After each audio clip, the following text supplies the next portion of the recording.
नमस्कार विद्यार्थी मित्रांनो, 12वी अर्थशास्त्र प्राध्यापक अमोल खोटरे या यूट्यूब चॅनलवर आपले स्वागत आहे. आपण याच्या अगोदरच्या व्हिडिओमध्ये या 9व्या प्रकरणाच्या अगोदरच्या व्हिडिओमध्ये भारतीय नाणे बाजार आणि भांडवल बाजार भाग 1 या पहिल्या व्हिडिओमध्ये आपण नाणे बाजाराबद्दल थोडक्यात माहिती पाहिली होती. आपण बघितलं होतं की भारतातले जे मनी मार्केट आहे, नाणे बाजार आहे, हा वित्ताशी संबंधित आहे आणि भारताची जी वित्तीय प्रणाली आहे हे 4 गोष्टींशी संबंधित आहे: वित्तीय संस्था, वित्तीय बाजारपेठा, वित्तीय साधने आणि वित्तीय सेवा. तर या प्रकरणामध्ये आपल्याला वित्तीय बाजारपेठेबद्दल चर्चा करायची होती. तर वित्तीय बाजार 2 भागांमध्ये विभागलेला आहे: नाणे बाजार आणि भांडवल बाजार. त्यातला पहिला बाजार मनी मार्केट, नाणे बाजार पाहून राहिलो आपण. नाणे बाजारामध्ये ज्या घटक समाविष्ट आहेत: संघटित क्षेत्र आणि असंघटित क्षेत्र. तर नाणे बाजारामध्ये 2 क्षेत्राचा समावेश आहे, एक संघटित क्षेत्र आणि दुसरं असंघटित क्षेत्र. कालच्या व्हिडिओमध्ये बघितलं होतं आपण की संघटित क्षेत्रामध्ये रिझर्व्ह बँक, व्यापारी बँका, सहकारी बँका, विकास वित्तीय संस्था आणि भारतीय सवलत व वित्तीय गृह, ज्याला DFHI म्हणतो आपण, डिस्काउंट आणि फायनान्शियल इन्स्टिट्यूट. तर अशा या संघटनांचा संघटित क्षेत्रामध्ये समावेश होतो. त्यापैकी पहिला घटक आपण संघटित क्षेत्रामधला रिझर्व्ह बँक म्हणजे काय आहे आणि रिझर्व्ह बँकेची कार्य पाहिली होती. आता दुसरा घटक संघटित क्षेत्रामधला नाणे बाजारामधला पाहायचा आपल्याला, व्यापारी बँका. तर या व्यापारी बँका ज्या आहेत, तर व्यापारी बँका म्हणजे काय, व्यापारी बँकांच्या व्याख्या, तर त्याची सविस्तर माहिती आपल्याला या आजच्या भारतीय नाणे बाजार आणि भांडवल बाजार, मुद्रा बाजार आणि कॅपिटल बाजार यामधल्या ज्या दुसरा घटक आहे संघटित क्षेत्रामधला व्यापारी बँका, तर या व्यापारी बँकांमधली आपल्याला हे पाहायचं आहे की व्यापारी बँका म्हणजे काय आणि व्यापारी बँकांच्या व्याख्या शास्त्रज्ञांनी काय काय केलेल्या आहेत. तर आपल्याला या प्रकरणामध्ये याच्या व्हिडिओमध्ये भाग 2 हा जो नाणे बाजार आणि भांडवल बाजाराचा आपला व्हिडिओ क्रमांक 2 आहे, त्याच्या अगोदर तुम्ही व्हिडिओ क्रमांक 1 म्हणजे रिझर्व्ह बँकेशी संबंधित जो आहे मुद्रा बाजारामधला, मनी मार्केटमधला, संघटित क्षेत्रामधलं महत्त्वाची संस्था रिझर्व्ह बँक, RBI ज्याला म्हणतो, तो व्हिडिओ जर बघितला नसेल तुम्ही तर त्या व्हिडिओची लिंक याच व्हिडिओच्या खाली डिस्क्रिप्शन बॉक्समध्ये मी टाकलेली आहे. तर हा व्हिडिओ ऐकण्याच्या अगोदर, पाहण्याच्या अगोदर तुम्ही तो व्हिडिओ जरूर पहा, म्हणजे तुम्हाला हा दुसरा व्हिडिओ नंबर 2चा लक्षात येईल. तर चला मित्रांनो, आपण या संघटित क्षेत्रामधला जो दुसरा घटक आहे व्यापारी बँका तो सुरू करूया. तर बँक म्हणजे काय तुम्हाला माहीत आहे, ठेवी स्वीकारण्याचं, कर्ज देण्याचं काम. सहकारामध्ये सुद्धा आपण वेगवेगळ्या बँका अभ्यासल्या. तर बँक म्हणजे काय हे आपल्याला सर्वसाधारणपणे माहीत आहे. तर बचत करणाऱ्या आणि गुंतवणूकदारांना एकत्र आणण्यासाठी व्यापारी बँका देशाच्या वित्तीय प्रणालीत मध्यस्थ म्हणून कार्य करतात. जसे दलाल असतात, एजंट असतात, 2 लोकांच्या मध्ये व्यवहार करणारे, तशाच व्यापारी बँका ह्या सुद्धा मध्यस्थाचं काम करण्याचं काम करतात. तर हा जो मध्यस्थ असतो त्या मध्यस्थाप्रमाणेच व्यापारी बँका काम करतात. त्या बँका काय करतात, तर व्यापारी बँका ह्या नफा मिळविणाऱ्या आर्थिक संस्था आहेत. व्यापारी बँका कशा आहेत, नफा मिळविणाऱ्या आर्थिक संस्था आहेत. आणि व्यापारी बँका बचतीची जमवाजमव करतात आणि अर्थव्यवस्थेच्या विविध क्षेत्रामध्ये कर्ज वाटप करण्यामध्ये महत्त्वाची भूमिका बजावतात. यात अनुसूचित आणि बिगर अनुसूचित बँकांचा समावेश होतो, म्हणजे रजिस्टर्ड आणि अनरजिस्टर्ड बँकांचा समावेश होतो. भारतीय रिझर्व्ह बँकेचा जो कायदा आहे, काल पाहिला होता आपण की भारतामध्ये जी रिझर्व्ह बँक स्थापन झाली होती 1914च्या कायद्यानुसार, 1935मध्ये 1 एप्रिल 1935ला या बँकेची स्थापना झाली होती. तर जो 1935चा बँकिंग अधिनियम आहे त्या अधिनियमामध्ये व्यापारी बँकांचा समावेश करण्यात आलेला आहे. मालकी आणि कार्यपद्धतीनुसार भारतातील व्यापारी बँकांचे 4 घटकांमध्ये वर्गीकरण केले जाते. या 1934च्या कायद्यानुसार बँकांचे 4 घटकांमध्ये वर्गीकरण करण्यात आलेले आहे. तर हे 4 घटक कोणते, तर या ठिकाणी दिलेले आहेत. पहिला घटक आहे सार्वजनिक क्षेत्रातील बँका, दुसरा घटक आहे खाजगी क्षेत्रातील बँका, तिसरा घटक आहे प्रादेशिक ग्रामीण बँका आणि चौथा घटक आहे विदेशी बँका. या 4 क्षेत्रामध्ये व्यापारी बँकांचे वर्गीकरण किंवा क्लासिफिकेशन केलेलं आहे. सार्वजनिक क्षेत्रातल्या बँका माहीतच आहे, जसं स्टेट बँक ऑफ इंडिया आहे, RBI. खाजगी क्षेत्रातल्या बँका म्हणजे आपण जिल्हा मध्यवर्ती बँक बनवू, ICICI बँक बनवू. प्रादेशिक ग्रामीण बँकामध्ये जसे महाराष्ट्र राज्य सहकारी बँक आहे, आणि विदेशी बँका म्हणजे परदेशातल्या बँका भारतात येऊन काम करतात अशा क्षेत्रामध्ये याचं वर्गीकरण करण्यात आलेलं आहे. तर ह्या ज्या व्यापारी बँका आहेत, ह्या व्यापारी बँका म्हणजे काय, तर त्याच्या व्याख्या दिलेल्या आहेत 2 शास्त्रज्ञांच्या इथं तुम्हाला अभ्यासासाठी. तर पहिली व्याख्या, भारतीय बँकिंग नियमन कायदा 1949. भारतातला स्वतंत्र झाल्यानंतर बँकिंग नियमन कायदा तयार करणारा, बँकेवर कंट्रोल ठेवण्यासाठी 1949मध्ये, त्याला बँकिंग नियमन कायदा 1949 म्हणतात. तर या कायद्यानुसार काय व्याख्या आहे व्यापारी बँकांची पाहता. बँकिंग म्हणजे कर्ज देण्यासाठी किंवा गुंतवणुकीसाठी लोकांच्या ठेवी स्वीकारून त्या ठेवी मागणी केल्यानंतर किंवा इतर प्रकारे परत करणे अथवा धनादेशाद्वारे किंवा धनाकर्षाद्वारे परत करणे होय. या ठिकाणी ही पहिली व्याख्या दिलेली आहे भारतीय बँकिंग नियमन कायद्यानुसार, की बँकिंग म्हणजे कर्ज देण्यासाठी किंवा गुंतवणुकीसाठी लोकांच्या ठेवी स्वीकारते. बँकेचं सर्वात पहिलं महत्त्वाचं काम असते ठेवी स्वीकारणे आणि दुसरं काम असते कर्ज देणे, घेतलेल्या ठेवी कर्ज म्हणून वाटणे. तर हे काम करणे म्हणजे व्यापारी बँक होय. आणि त्या ठेवी परत एक ना एक दिवस करायचे असते, कारण कोणताही व्यक्ती बँकेकडे डिपॉझिट ठेवतो तर ते आपल्याला व्याजासहित परत मिळेल या उद्देशानं ठेवत असतो. तर ते ठेव किंवा डिपॉझिट व्यापारी बँका धनादेशाद्वारे परतफेड करण्याची हमी देतात, त्याला व्यापारी बँक असं म्हणतात. तर अशा पद्धतीनं पहिली व्याख्या बँकिंग नियमन कायदा 1949नुसार या ठिकाणी केलेली आहे. दुसरी व्याख्या दिलेली आहे इथं प्राध्यापक क्रेम क्रॉस यांनी केलेली आहे, की पैसा आणि पतपैशाचे व्यवहार करणे अशा संस्थेला बँक असे म्हणतात.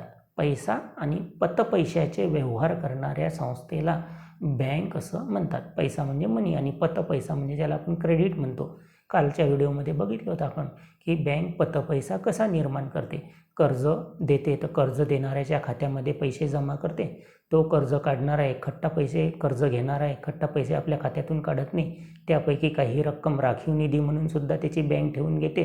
तर अशा पद्धतीनं ठेवीद्वारे पैसा गोळा करते, कर्ज वाटते आणि कर्जातून पुन्हा ठेवी मिळविते, तर त्याला पतपैसा असं म्हणतात. तर ही कार्य करणारी जी संस्था असते त्या संस्थेला व्यापारी बँक असं म्हणतात. पतपैसा म्हणजे काय आणखी पुढे आपण व्यवस्थित समजून घेऊ. पुढे याच प्रकरणामध्ये आहे पतपैशाचे नियंत्रण करणं हा मुद्दा, तर तेव्हा आपण समजू. तर व्यापारी बँक म्हणजे तुमच्या लक्षात आलं असेल की ठेवी स्वीकारणे आणि कर्ज देणे हे काम करणारी बँक, कार्य किंवा पैसा आणि पतपैशाचे काम करणारी संस्था म्हणजे व्यापारी बँक होय. एकदम साधी सोपी व्याख्या या ठिकाणी दिलेली आहे. तर व्यापारी बँकेचा अर्थ आणि व्यापारी बँकेची व्याख्या आपण इथं पाहिल्या. आता पुढे दिलेलं आहे व्यापारी बँकेची कार्य. तर व्यापारी बँकेची जी कार्य आहेत, जसं आपण रिझर्व्ह बँकेची कार्य पाहिली होती त्याच पद्धतीनं व्यापारी बँकेची थोडी वेगळी कार्य आहे, कारण रिझर्व्ह बँक ही भारताची मध्यवर्ती बँक होती आणि व्यापारी बँक ही मध्यस्थ म्हणून काम करते, ठेवी स्वीकारण्याचं काम करते. तर व्यापारी बँकेचं कार्य पाहायचं आपल्याला. पहिलं कार्य दिलेलं आहे ठेवी स्वीकारणे. व्यापारी बँकेचं सर्वात महत्त्वाचं आपण सहकारामध्ये सुद्धा शिकलेलो की जिल्हा मध्यवर्ती बँक, राज्य सहकारी बँक, नागरी सहकारी बँकाचे कार्य आपण अभ्यासले. तर ते कार्यामध्ये पहिलं कार्य आपण ठेवी स्वीकारणेच असं पाहिलं होतं आहे ना, कारण कोणत्याही बँकेला आपलं भांडवल उभारणीसाठी ठेवी हे महत्त्वाचं साधन असते, डिपॉझिट. आणि हे डिपॉझिट मिळविणे, लोकांना बचतीची सवय लावणे आणि ठेवीचे वर्गीकरण करणे, अशा पद्धतीनं ठेवी स्वीकारणे हे व्यापारी बँकेचं महत्त्वाचं कार्य आहे. तर साधारणतः व्यापारी बँका ह्या कोणकोणत्या ठेवी स्वीकारतात, तर या ठिकाणी मागणी ठेव आणि मुदत ठेव असं वर्गीकरण केलेलं आहे व्यापारी बँकेच्या ठेवींचं. आपण ठेवी सहकारामध्ये ज्या वेगळ्या ठेवी पाहिल्या त्या बचत ठेव, चालू ठेव, मुदत ठेव.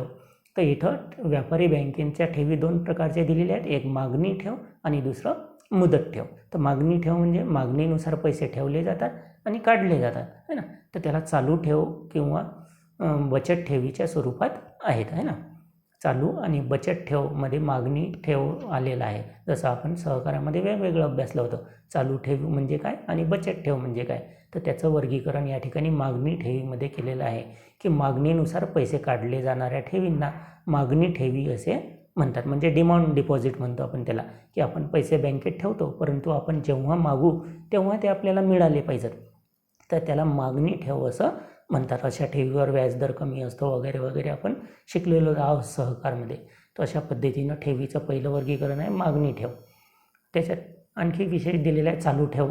हे खाते सामान्यपणे व्यापारी उघडतात सार्वजनिक संस्था, विश्वस्त मंडळाकडून उघडले जाते किंवा कंपनीच्या मालकाकडून उघडले जाते आणि चालू ठेव खातेधारकांना शिल्लकीपेक्षा जास्त रक्कम काढण्याची अधिविकर्ष सवलत दिली जाते. सहकारमध्ये सुद्धा आपण अभ्यासलं होतं की चालू ठेव खातेधारकाला एक विशेष सवलत मिळते की आपल्या खात्यात शिल्लक असणाऱ्या रकमेपेक्षा जास्त रक्कम तो काढू शकतो. त्याला अधिविकर्ष सवलत असं म्हणतात आहे ना. फक्त ही ठेव कोण्या खात्यावर मिळते? चालू ठेव खात्यावरच मिळते, तर त्याला अधिविकर्ष सवलत असं म्हणतात. तर मागणी ठेवीमधला पहिला ठेव पाहिला आपण चालू ठेव. दुसरी ठेव आहे बचत ठेव. बचत ठेव कोणासाठी उपयुक्त? ज्यांचं फिक्स इन्कम आहे, ज्याला पगारदार वर्ग म्हणतो आपण, छोटे व्यापारी म्हणतो, असे व्यक्ती काय करतात? बचत ठेव म्हणून बँकेत काही विशिष्ट मुदतीसाठी आपला पैसा जमा ठेवतात, त्याला बचत ठेव असं म्हणतात. तर व्यापारी बँका ह्या मागणी ठेवीमध्ये चालू ठेव आणि बचत ठेव असे 2 प्रकारच्या ठेवी स्वीकारतात किंवा गोळा करतात. दुसरा ठेवीचं दिलेलं आहे तर निश्चित कालावधीसाठी ठेव.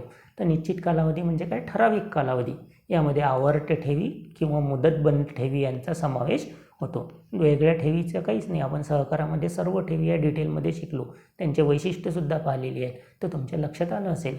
तर निश्चित कालावधीसाठी म्हणजे मुदतबंद, फिक्स 1 वर्ष, 2 वर्ष, 5 वर्ष, 10 वर्ष अशा कालावधीसाठी ठेवणाऱ्या ठेवीला मुदतबंद ठेव असे म्हणतात. आणि आवर्ती ठेव म्हणजे नियमितरित्या बचत करण्यास प्रोत्साहन देतात, की दर महिन्याला, दर आठवड्याला, ज्यांचं जसं कोणी कॉन्ट्रॅक्ट बेसिसवर, रोजंदारीवर कामं करणारे लोक असतात किंवा लहान उद्योजक असतात, फेरी विक्रेते असतात, त्यांचं रोजचं इन्कम असते ठराविक, तर ते इन्कम त्यापैकी आपली गरज भागून छोटासा हिस्सा ते बचत करतात. तर ते आवर्ती ठेवीमध्ये त्यांना प्रोत्साहन दिलं जातं की ठरवून दिलेल्या कालावधीनंतर एक निश्चित रक्कम त्या खातेधारकांना देण्यात येते. त्याला आवर्ती ठेव असं म्हणतात. आपण पुनरावर्ती ठेव पाहिलं होते सहकारमध्ये. तर आवर्ती म्हणजे तेच की ठराविक दिवसानं, आठवड्यातून, महिन्यातून ठराविक रक्कम जमा करत जाणे आणि ठरवून दिलेल्या कालावधीनंतर एक खट्टा पैसे व्याजासह त्या खातेधारकाला, ग्राहकांना मिळतात. त्याला आवर्ती ठेव म्हणतात. आणि मुदत ठेव तर पाहिलंच आपण की मुदत ठेव ठराविक कालावधीसाठी असते आणि मुदत ठेवीवर हे व्याज सगळ्या ठेवींपेक्षा जास्त असते, कारण ह्या मुदत ठेवीचा पैसा हा बँकेजवळ खूप दिवसासाठी राहत असतो आणि मुदत ठेवीचा उपयोग बँक इतर लोकांना कर्ज देण्यासाठी सुद्धा त्या पैशाचा उपयोग करते. म्हणून बँक मुदत ठेवीवर जास्त दराने व्याजदर देते. तर अशा पद्धतीनं पहिलं कार्य आहे व्यापारी बँकांचं ठेवी स्वीकारणे, जे आपण सहकारामध्ये सुद्धा विस्तृतरित्या शिकलो आणि इथं सुद्धा विस्तृतरित्या शिकलो. तर व्यापारी बँकेचं पहिलं कार्य लक्षात आलं असेलच तुमच्या. आता दुसरं कार्य अभ्यासायचं आपल्याला कर्ज देणे. व्यापारी बँकेचं दुसरं महत्त्वाचं कार्य आहे कर्ज देणे. तर कर्ज देणे म्हणजे काय? तर ज्या लोकांना कर्जाची, पैशाची गरज असते अशा लोकांना कर्ज देणे ह्या व्यापारी बँका देत असतात. तर बँका व्यक्ती, संस्थांना विविध कारणांसाठी कर्ज पुरवठा करत असतात. व्यापारी बँका व्यक्तींनासुद्धा कर्ज देतात, छोट्या छोट्या बँकांनासुद्धा कर्ज देतात आणि सहकारी संस्थांनासुद्धा कर्ज पुरवठा करत असतात. कर्ज, रोख कर्ज, अधिविकर्ष सवलत यांचा समावेश अल्प, मध्यम आणि दीर्घ मुदतीच्या कर्जासाठी केला जातो. कर्जाचा समावेश किंवा कर्ज हे अल्प मुदतीसाठी सुद्धा दिलं जातं, मध्यम मुदतीसाठी सुद्धा दिलं जातं आणि दीर्घ मुदतीसाठी सुद्धा दिलं जातं. कर्जाचा कालावधी जितका जास्त असेल तितका व्याजाचा दर अधिक असतो. जेवढा कर्जाचा कालावधी जास्त असेल, जर आपल्याला 10 वर्षासाठी, 5 वर्षासाठी कर्ज लागेल तर आपल्याला व्याजदर जास्त द्यावा लागेल. आणि याशिवाय बँका रोख कर्ज, अधिविकर्ष सवलत, हुंडी वटविणे इत्यादी सुविधासुद्धा पुरवितात. या कर्जामध्येच व्यापारी बँका काय करतात? रोख, कॅशच्या स्वरूपात पैसेसुद्धा पुरवितात कर्जदारांना, किंवा अधिविकर्ष सवलत जसं पाहिलं आपण, जे व्यापारी असतात, सहकारी संस्थेचे खाते असतात, त्यांना अधिविकर्ष, चालू ठेवीवर अधिविकर्ष सवलत मिळते. तर ते सुद्धा एक कर्जच आहे, त्यावर सुद्धा ठराविक व्याज आकारलं जातं.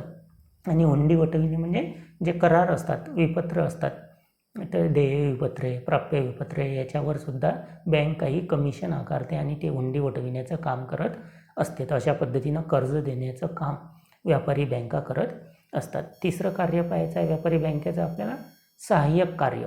तर सहाय्यक कार्यामध्ये व्यापारी बँका काय करतात? तर निधी हस्तांतरण करतात ग्राहकांच्या वतीनं. समजा मी एखाद्या बँकेचा खातेधारक आहो, SBI बँकेचा, स्टेट बँक ऑफ इंडियाचा, आणि मला माझ्या खात्यातून दुसऱ्याच्या खात्यामध्ये काही व्यवहारानिमित्त पैसे ट्रान्सफर करायचे आहेत.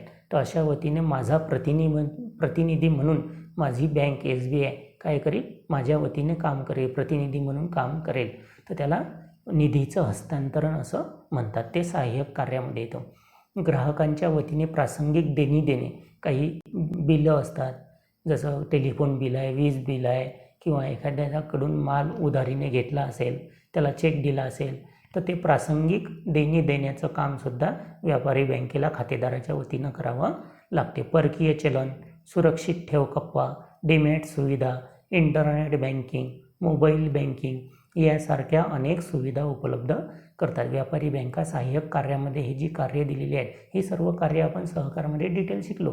तर पुन्हा तुमच्या माहितीसाठी सांगतो की परकीय चलन म्हणजे विदेशी विनिमयाचा दर निश्चित करणे, परकीय चलन सांभाळून ठेवणे रिझर्व्ह बँक ठेवत असते. आणि सुरक्षा खंड जे पाहिले होते आपण, सुरक्षित ठेव कप्पा, की आपल्या मौल्यवान वस्तू घरी ज्या सुरक्षित आपण ठेवू शकत नाही अशा वस्तू बँकेमध्ये सुरक्षा खणांमध्ये आपण सुरक्षित ठेवू शकतो. ती सोयसुद्धा व्यापारी बँका उपलब्ध करून देतात. डीमॅट सुविधा, आता डीमॅट अकाउंट म्हणजे काय, तर आपण डीमॅट अकाउंट आणखी व्यवस्थितरित्या पुढचा जो भांडवल बाजार आहे याच प्रकरणामधला त्याच्यामध्ये शिकवतो. डीमॅट अकाउंट म्हणजे डीमॅटची सुविधा म्हणजे एक प्रकारे शेअर्स खरेदी विक्री करण्यासाठी जे अकाउंट पाहिजे असते, खातं पाहिजे असते, त्याला डीमॅट अकाउंट असं म्हणतात. तर ते डीमॅट अकाउंट उघडण्याची सुविधा देण्याची सुविधासुद्धा व्यापारी बँका करतात. इंटरनेट बँकिंग आहे, म्हणजे मोबाईलच्या वतीनं नेटच्या सहाय्यानं आपण घरबसल्या आपल्या खात्यातले पैसे दुसऱ्याच्या खात्यात ट्रान्सफर करू शकतो, बिल पे करू शकतो, ऑनलाईन शॉपिंग करू शकतो. त्याला इंटरनेट बँकिंग असं म्हणतात. मोबाईल बँकिंग त्यातलाच प्रकार आहे. तर अशा अनेक सहाय्यक कार्यसुद्धा व्यापारी बँकांना पार पाडावी लागतात.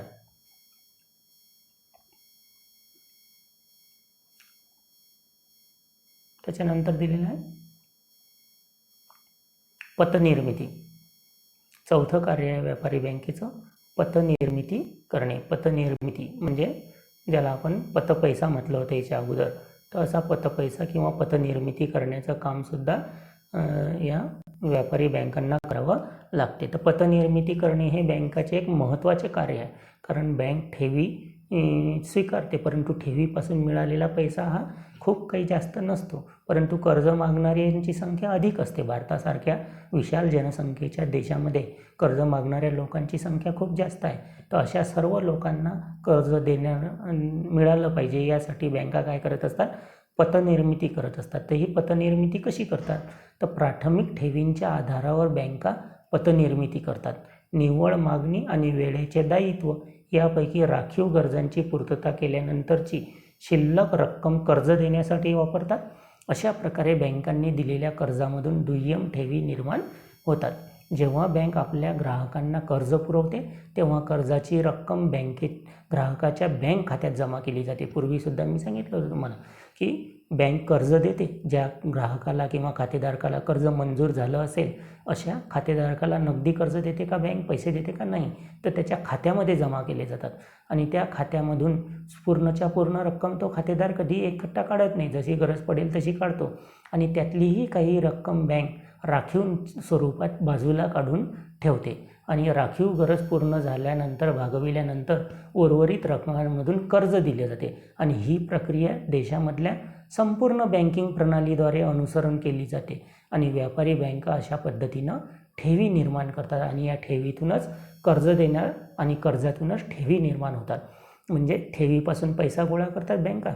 समाजातील जे लोक आहेत ज्यांच्याकडे पैसा शिल्लक आहेत ते लोक बँकेकडे काय करतात, ठेवी आणून देतात, बचत ठेवतात.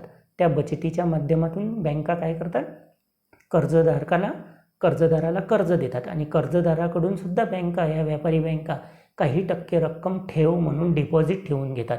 तर अशा पद्धतीनं बँका ठेवीतून कर्ज देतात, कर्जातून पुन्हा ठेवी निर्माण करतात, पुन्हा कर्ज देतात, पुन्हा कर्जातून ठेवी निर्माण करतात. तर यातून पतपैशाची निर्मिती होत असते. त्याला पतपैसा असा म्हणतो. जेवढे पैसे सुरुवातीला एखाद्या ग्राहकांना बँकेमध्ये ठेवले असतील, पैशाची रक्कम तेवढीच असते, परंतु त्या ठेवींवर कर्जांवर ठेवी अशा पद्धतीनं तो पैसा वाढत जातो. मूळचा जो रक्कम असतं ते तेवढीच असते, परंतु जास्त जणांना कर्ज देण्यासाठी हा पतपैसा उपयोगी पडतो. उदाहरण द्यायचं जर झालं तुम्हाला, तर समजा उदाहरणार्थ एखाद्या व्यक्तीनं 100 रुपये बँकेमध्ये डिपॉझिट ठेवले असतील तर प्रथम ग्राहकानं, तर ते 100 रुपये बँक काय करते, आपल्या त्या बँकेजवळ आले, उदाहरणार्थ XYZ या व्यापारी बँकेजवळ, तर बँक काय करेल, ते 100 रुपये तसेच आपल्याजवळ पडून राहू देईल तर नाही, दुसऱ्या कर्ज मागणाऱ्या व्यक्तीला त्या 100 रुपयापैकी 80 रुपये कर्ज म्हणून देईल. आणि कर्ज म्हणून देताना ते 80 रुपये पूर्णच्या पूर्ण नगदी त्या कर्जधारकाला दिले जात नाही, तर त्या 80 पैकी काही रक्कम 10%, समजा उदाहरणार्थ 10 रुपये 8 रुपये होतात, परंतु आपण 10 रुपये पकडू, तर 10 रुपये काय करते, बँक स्वतःजवळ राखीव ठेव म्हणून ठेवून घेते आणि 70 रुपये त्या बँकेच्या खातेधारकाच्या कर्जदाराच्या खात्यात जमा केले जातात. आणि ते 70 रुपये तो कर्जदार एकखट्टा काढत नसतो, कारण कर्ज घेतलेली रक्कम कोणी एकखट्टा खर्च करत नाही. तर बँकेजवळ या 80 रुपये कर्ज दिलं बँकेनं एका कर्जदाराला, परंतु त्यातले 10 रुपये काय केलं, कापून घेतले सुरुवातीलाच ठेव म्हणून. तर अशा पद्धतीनं कर्जावर ठेवी, ठेवीमधून कर्जावर ठेवी, अशा पद्धतीनं काय होते, पतपैसा निर्माण होतो. तर अशा पतपैशाची निर्मिती करण्याचं कार्य व्यापारी बँका करतात. तर पतपैसा म्हणजे काय, थोडक्यात तुम्हाला समजलं असेल की ठेवीतून कर्ज दिले जाते, कर्जातून पुन्हा ठेवी कापून घेतल्या जातात, पुन्हा त्या तिसऱ्या व्यक्तीला कर्ज दिले जाते, तिसऱ्या व्यक्तीच्या कर्जातून पुन्हा काही टक्के ठेवी कापून घेतल्या जातात. अशा पद्धतीनं सुरुवातीला जे 100 रुपये बँकेजवळ आले होते ठेव म्हणून, त्यापैकी बऱ्याचशा व्यक्तींना कर्ज म्हणून त्याचा देण्यासाठी उपयोग केला जातो. त्याला पतपैसा असं म्हणतात. तर हे पतपैसा निर्मितीचं कार्यसुद्धा व्यापारी बँकांना पूर्ण करावे लागते. तर 2 पिक्चर या ठिकाणी तुम्हाला दिलेले आहे चित्र. तर एक डिपॉझिटवालाचं चिन्ह दिलेलं आहे, बँक आहे, एक व्यक्ती आपल्याजवळची कॅश बँकेमध्ये डिपॉझिट ठेवून राहिला आणि हा दुसरा बँकेचा मॅनेजर तिसऱ्या व्यक्तीला कर्ज देऊन राहिला. तर अशा पद्धतीनं बँक पतपैशाची निर्मिती करते, ते दाखवण्याचा प्रयत्न केलेला आहे इथं सांगण्याचा. आता पुढे पुन्हा तुम्हाला एक बॉक्समध्ये कृती दिलेली आहे की हे करून पहा. खालील दिलेल्या कंसातील बँकांशी संबंधित असलेले बोधचिन्ह शोधा. तर पुढच्या पेजवर तुम्हाला काही बोधचिन्ह दिलेले आहेत, या ठिकाणी पहा. हे बोधचिन्ह शोधायचे आहेत की कोणत्या कोणत्या बँकेचं बोधचिन्ह आहे. तर बऱ्याचशा विद्यार्थ्यांना यातल्या 3-4 बँका तर माहिती असतीलच. जसं पहिलं नाव दिलेलं आहे स्टेट बँक ऑफ इंडिया. तर स्टेट बँक ऑफ इंडियाचा सिम्बॉल सांगा बरं कोणता आहे. तर स्टेट बँक ऑफ इंडियाचा सिम्बॉल हे वर घेतो मी थोडंसं दिसायसाठी. तर स्टेट बँक ऑफ इंडियाचा सिम्बॉल सर्वांना माहीतच आहे. हा स्टेट बँक ऑफ इंडियाचा सिम्बॉल आहे. हे तुम्हाला कृती करण्यासाठी दिलेलं आहे. घरी तुम्ही इंटरनेटच्या माध्यमातून किंवा जे आलं नाही ते दुसऱ्याला विचारून करून पाहायचं आहे. दुसऱ्या बँकेचं नाव दिलेलं आहे तुम्हाला HSBC बँक. HSBC बँकेचं चिन्ह आहे किंवा बोधचिन्ह आहे HSBC बँक. तिसरी बँक दिलेली आहे युनियन बँक. युनियन बँकेचं बोधचिन्ह तुम्हाला माहीतच असेल, सरळ यू आणि उलटा यू या ठिकाणी दिलेलं आहे युनियन बँक. त्यानंतर पुढचं नाव दिलेलं आहे ॲक्सिस बँक. ही सुद्धा खाजगी बँक आहे. या बँकेचं बोधचिन्हसुद्धा तुम्हाला माहीतच असेल ए. ॲक्सिस बँकवरून ओळखता येईल आपल्याला. पुढची बँक दिलेली आहे स्टँडर्ड चार्टर्ड बँक. तर स्टँडर्ड चार्टर्ड बँकेचं चिन्ह आपल्याला ओळखता येईल, हे दिलेलं आहे या ठिकाणी. असे आपण जसा दोर विणलेला असतो, तर दोरीच्या विणल्याप्रमाणे ते चिन्ह आहे स्टँडर्ड चार्टर्ड बँक. आणि HDFC बँकेचं आपल्या सर्वांच्या परिचयाचं चिन्ह आहे, हे या ठिकाणी दिलेलं आहे HDFC बँकेचं चिन्ह.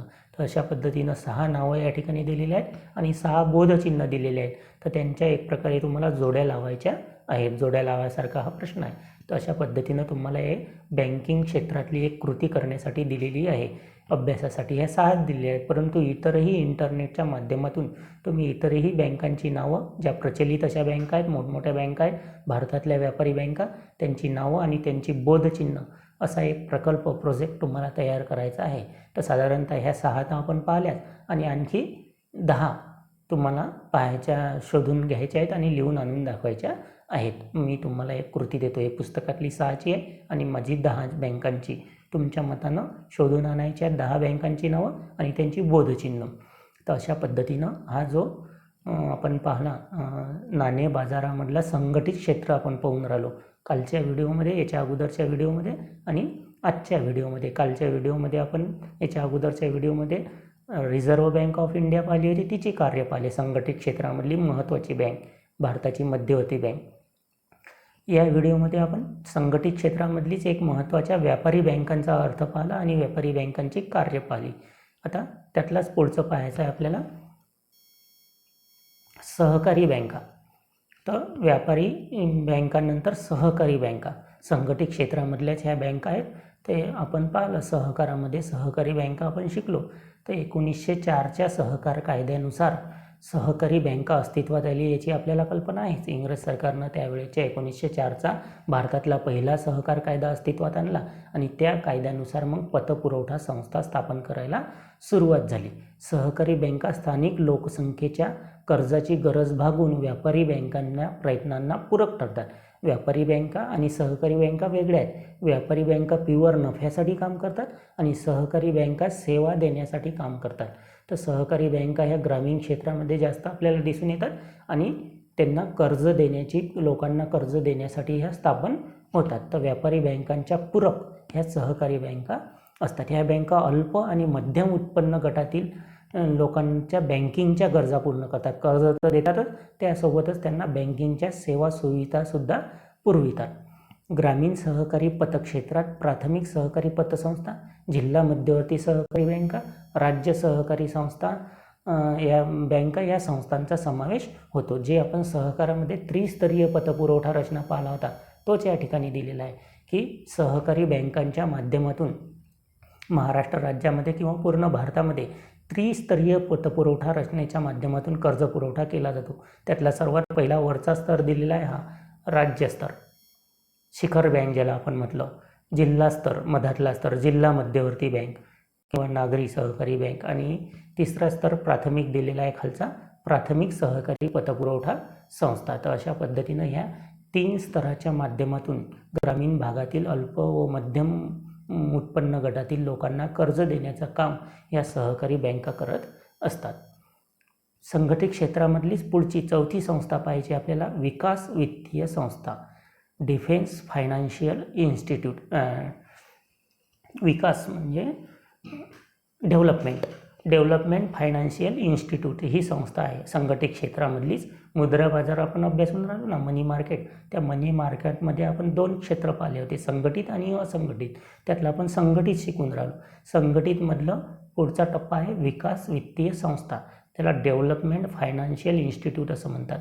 विकास वित्तीय संस्था अशा संस्था आहेत की ज्या मध्यम आणि दीर्घ मुदतीची आर्थिक मदत पुरवतात. विकास वित्तीय संस्था मध्यम आणि दीर्घ मुदतीचा कर्ज पुरवठा करतात.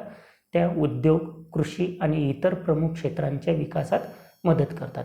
विकास वित्तीय संस्था लहान मोठ्या उद्योगांना कर्ज देतात, कृषी क्षेत्रासाठी कर्ज देतात आणि भारतीय वित्त महामंडळ industrial finance corporation of India आपण ज्याला IFCI म्हणतो, त्याची स्थापना 1948मध्ये झाली. या 1948मध्ये स्थापन झालेली पहिली विकसित वित्तीय संस्था आहे. ही जी विकसित वित्तीय संस्था आहे त्यातली सर्वात पहिली महत्त्वाची संस्था 1948मध्ये स्थापन करण्यात आली. तिचं नाव होतं industrial corporation of India, IFCI. हे तुम्ही अंडरलाईन करून ठेवायचं, ऑब्जेक्टिव्ह टाईपच्या प्रश्नांसाठी विचारलं जातं. कॉर्पोरेशन ऑफ इंडिया IFCI या बँकेची स्थापना कधी करण्यात आली? संस्थेची स्थापना 1948मध्ये. तर अशा पद्धतीनं ह्या विकास वित्तीय संस्था संघटित क्षेत्रामध्ये कर्ज देण्यासाठी महत्त्वाची भूमिका बजावतात. मनी मार्केटमध्ये, मुद्रा बाजारामध्ये किंवा नाणे बाजारामध्ये. पुढची संस्था बघायची आपल्याला. त्याच्या अगोदर तुम्हाला एक आठवून पहा, 11वीच्या इकॉनॉमिकच्या पुस्तकात किंवा सहकारमध्ये सुद्धा आपण नाबार्ड नावाची संस्था शिकलो होतो. नाबार्डमध्ये National Bank for Agriculture and Rural Development, NABARD. तर ही जी नाबार्ड संस्था आहे ही पतपुरवठा करणारी कृषी क्षेत्रासाठी किंवा लघु व कुटीर ग्रामीण उद्योगांसाठी किंवा हस्तव्यवसायाच्या विकासाला प्रोत्साहन देण्याची एक महत्त्वाची संस्था आहे. तर ही नाबार्ड संस्था तुम्हाला आठवायची आहे. नाबार्डचा लॉंग फॉर्म काय आहे? तर ते तुम्हाला ग्रामीण पतपुरवठा करणारी सर्वोच्च संस्था आहे राष्ट्रीय स्तरावरची. तर हे 11वीत तुम्ही शिकले असाल, तर आठवून पाहामध्ये हे दिलेलं आहे.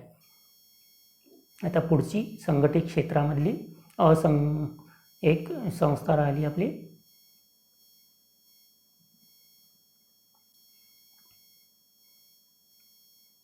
भारतीय सवलत व वित्तीय गृह, त्याच्या अगोदर वित्तीय संस्थामधलंच पुढचं राहिलेलं आहे थोडंसं.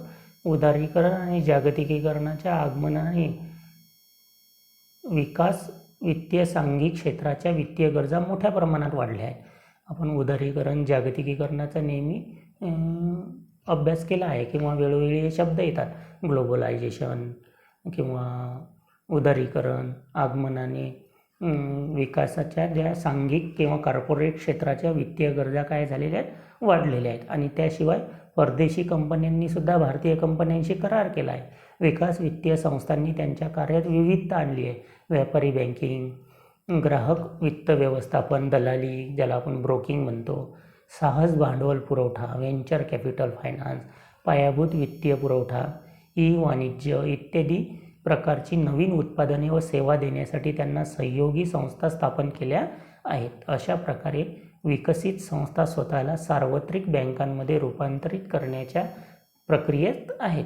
भारतीय रिझर्व्ह बँकेने विकसित वित्तीय संस्थांना व्यावसायिक बँक होण्यासाठी मार्गदर्शक सूचना केलेल्या आहे. उदाहरणार्थ ICICI कंपनी होती सुरुवातीला आणि आता तिची सहाय्यक जी कंपनी होती ICICI बँक, तर त्याच्या विलिनीकरणाने ICICI बँक ही एक आघाडीची व्यापारी बँक बनलेली आहे. तर अशा पद्धतीनं वित्तीय विकास संस्था, डेव्हलपमेंट फायनान्शियल इन्स्टिट्यूट जे आहेत वेगवेगळ्या, त्यासुद्धा या आपल्या असंघटित किंवा संघटित क्षेत्रामध्ये काम करतात. जो मुद्रा बाजाराचा पहिला घटक पाहून राहिलो आपण आहे ना.